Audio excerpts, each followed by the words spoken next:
Welcome back everybody, my name is Tucker and today is actually a special video because it's the 200th that I've put on the channel overall, counting all of the very crappy older ones and the ones that got taken down. So what I wanted to do is take a look back at a handful of my past NBA videos and show you guys what I've gotten right and wrong in the past. And there are some pretty interesting ones because I make a fair amount of predictions and just offhand comments, and it's really cool to look back on how they turned out. Just a quick note, some of these are older videos, so there is NBA footage in them, so to avoid that whole situation, I'll just be playing the audio, and with some of the older ones, I didn't really know as much about recording as I do now, so please forgive me for the low quality audio in a few of the clips. The only other thing I want to say before we get started is I feel like there's going to be that one person that's going to say that I just made this video to make myself look good and point out all the things that I got right, but that's not the case. I understand that I'm wrong a good amount of the time, and that's just part of making YouTube videos, so it's just for fun. Don't take it that seriously. When I decided to make this video, this was always going to be the first thing that I talked about, because even though I didn't 100% call DeMarcus Cousins signing with the Warriors, a few of the points that I made do sound crazy accurate in hindsight. The title of the video is The Huge Problems with NBA Players Taking Pay Cuts, and it's one of the most viewed on my channel.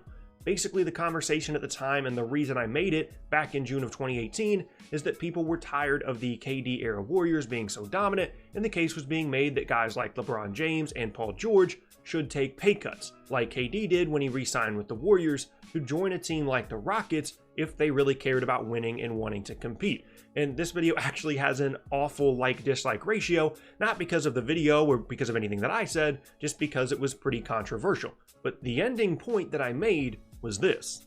In theory, if you want to champion players taking pay cuts, Paul George and LeBron James could both sign with the Rockets for $10 million a year this summer to create another ridiculous super team, which is why this pay cut concept needs to stop. If you're one of those people that rationalize free agent predictions with this idea, even if you're willing to look past the illogical nature of it, then what you're really asking for is a league with an even bigger super team issue than it already has. And then basically a month later, this happened. So I'm not saying that I called Boogie signing with the Warriors, but the point I made about pay cuts making the super team issue even worse rather than better does ring a bit true now. Next up is a handful of wrongs first and then some rights from my Free Agent Friday series this past offseason. Leading up to free agency, I took a look at some of the bigger names on the market, and at the end of each video, I gave my prediction on where I thought each player would sign.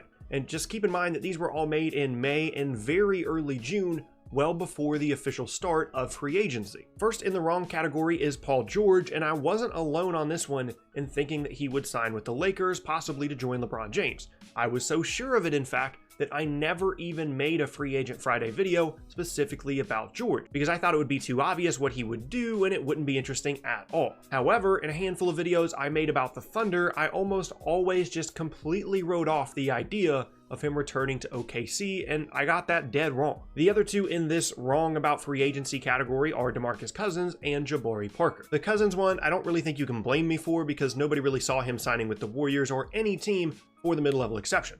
Personally, I thought he would re-sign with the Pelicans on a 2 to 3 year non-max deal, which should give them enough time to convince him to stick around on a 2 or 3 year deal.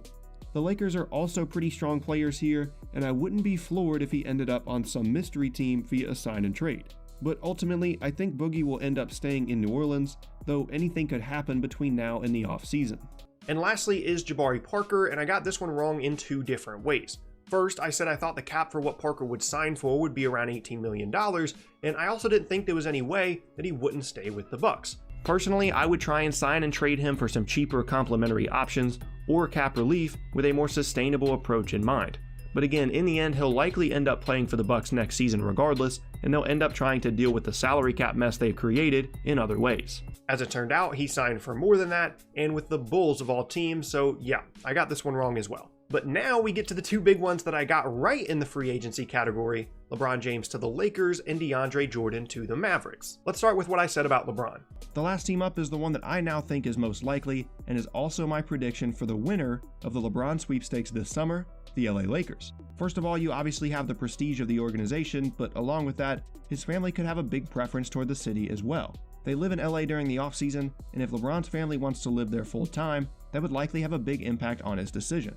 Not to mention the fact that LBJ would get the chance to be around Magic Johnson and learn from him as a businessman, and basically set himself up for life after basketball with all the opportunities that LA provides. If you put all those things together, it really does seem like LeBron James signing with the Lakers is the most likely outcome of his free agency this summer. Throughout that video, I went through a ton of different options like the Rockets and the Sixers and him staying with the Cavs and then obviously the Lakers. And leading up to it, I can specifically remember thinking that I really didn't think there was a way he was going to leave Cleveland simply because the other options weren't all that enticing. But the closer and closer that we got to free agency, the more I realized that the Lakers really did provide a great opportunity. And that had to do with a number of things like their ability to sign more max level free agents, some of the younger players they have, having Magic Johnson around, and just being the Lakers in general. And then when it came down to it, and when you compared that situation to returning to Cleveland, which it sounds like those are the two options it came down to, it made a lot of sense. And a lot of the things I've heard in podcasts and everything recently say that he really made that decision to go to the Lakers long before he officially announced it. And the second one, and I actually might be prouder of this one than I am of the LeBron James one, and that is DeAndre Jordan signing with the Mavericks. Now, I'll fully admit that I did not expect him to sign just a one-year deal, but I did say that DeAndre was going to go to Dallas.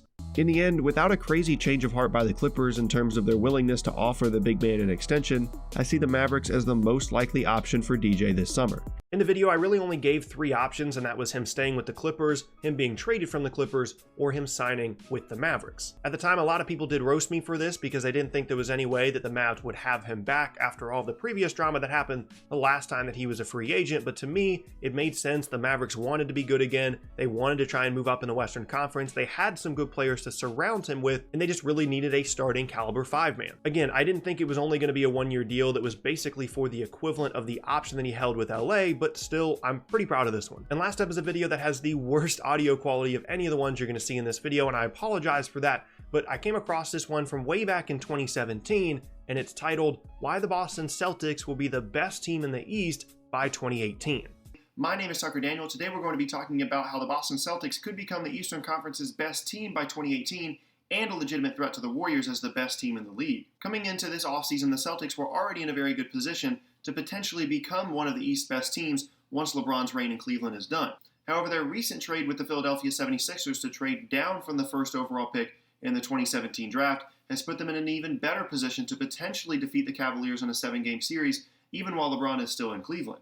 And on top of all this, if the Celtics don't want to wait around for some of these younger players to develop or just want to add more established star power to their team, they could trade any number of these draft picks in addition to someone like Jay Crowder for a player such as Paul George, Jimmy Butler, DeMarcus Cousins, or Anthony Davis. At the time, they still had guys like Avery Bradley and Isaiah Thomas. They didn't have Kyrie Irving on the team, and I'm pretty sure I made it immediately after they moved back to number 3 to get Jason Tatum and gave the first pick overall to the 76ers, who got Markelle Fultz. And so that was really the catalyst for the video, and I made the point that they still have the Brooklyn pick, and they picked up an extra pick by moving back to get Tatum, and all those things really set them up well for the future. I did talk about how they kind of had to navigate the weird situation with both Avery Bradley and Isaiah Thomas becoming free agents the following offseason. But the interesting part to me is what I said about the possibilities in terms of trading their assets. Unfortunately, at the time, I didn't know that Kyrie Irving was going to want out of Cleveland, so I didn't mention his name specifically, but it's still pretty cool to look back on a video from all the way back then that has such little views and is honestly not all that good,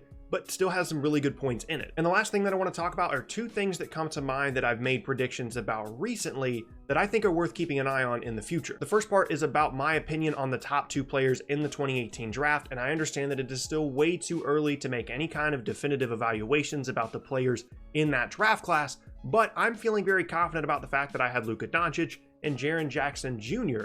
as the top 2 players in that draft. Doncic has obviously been fantastic, everybody knows that, and I was Team Luka throughout the entire draft process, but I don't really think people understand how well Jackson Jr. is playing with the Grizzlies. He still has a lot of work to do offensively, but defensively he's been amazing. He's in a great situation in Memphis, and I just really think he's going to fulfill his potential, as I said at the draft, as the modern day version of Chris Bosh. And the last thing is another older video, and that is about Spurs assistant coach Becky Hammon. This is one of the few videos that I actually made a sweeping proclamation at the end of and was very confident about, and you can hear that here.